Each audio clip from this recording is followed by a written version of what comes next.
بسم اللہ الرحمن الرحیم۔ شروع اللہ کا نام لے کر جو بڑا مہربان نہایت رحم والا ہے۔ السلام علیکم ورحمۃ اللہ وبرکاتہ۔ آج کا ہمارا سوال وضو سے ہی متعلق ہے، بہت آسان سا ہے، بہت مختصر سا ہے۔ وہ یہ ہے کہ بعض لوگوں کی طرف سے کہا گیا ہے کہ کیا اگر کوئی شخص عورت کو ہاتھ لگا دے تو عورت کو ہاتھ لگانے سے کیا وضو ٹوٹ جاتا ہے؟ ہم نے سنا ہے کہ عورت کو ہاتھ لگانے سے وضو ٹوٹ جاتا ہے، کیا یہ بات صحیح ہے؟ اسی طریقے سے اپنے سطر کو یعنی شرمگاہ کو، اعضائے مستورہ کو اگر کوئی شخص ہاتھ لگا دیتا ہے، چھو دیتا ہے، تو اس صورت میں وضو ٹوٹتا ہے یا نہیں ٹوٹتا؟ یعنی عورت کو ہاتھ لگانے سے اور شرمگاہ کو ہاتھ لگانے سے وضو ٹوٹتا ہے یا نہیں ٹوٹتا؟ ہم نے جو سنا ہے وہ کہاں تک صحیح ہے؟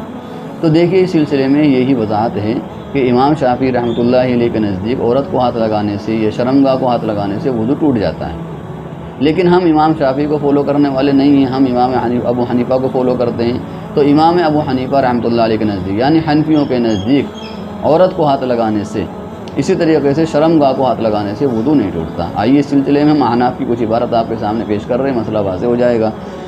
دیکھیے، سب سے پہلے ہمارے سامنے کتاب المسائل کی عبارت ہے، وضو کے بعد عورت کو چھونا ناقض وضو نہیں۔ اگر کوئی شخص وضو کرنے کے بعد اپنی بیوی کو ہاتھ لگا لے یا بیوی شوہر کو مس کر لے اور مزی وغیرہ نہ نکلے تو اس سے وضو نہیں ٹوٹے گا۔ وضو کے بعد شرمگاہ کو ہاتھ لگانا، اگر کسی شخص نے وضو کرنے کے بعد شرمگاہ کو ہاتھ لگایا تو مطلقاً وضو نہیں ٹوٹا۔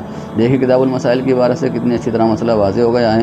اسی طریقے سے ہمارے سامنے حاصل الفتاویٰ کی عبارت ہے، جلد نمبر 2 صفحہ نمبر 26۔ اس سے وضو نہیں ٹوٹے گا، البتہ آگے گول سوراخ کے اندر انگلی داخل کرنے سے وضو ٹوٹ جاتا ہے، اس لیے کہ انگلی کے ساتھ اندرونی نجاست بھی باہر آئے گی۔ ایک سوال کا جواب دیا گیا ہے، سوال آپ پڑھ سکتے ہیں، اس کے بعد جواب سن کر آپ کو مسئلہ بالکل واضح ہو جائے گا۔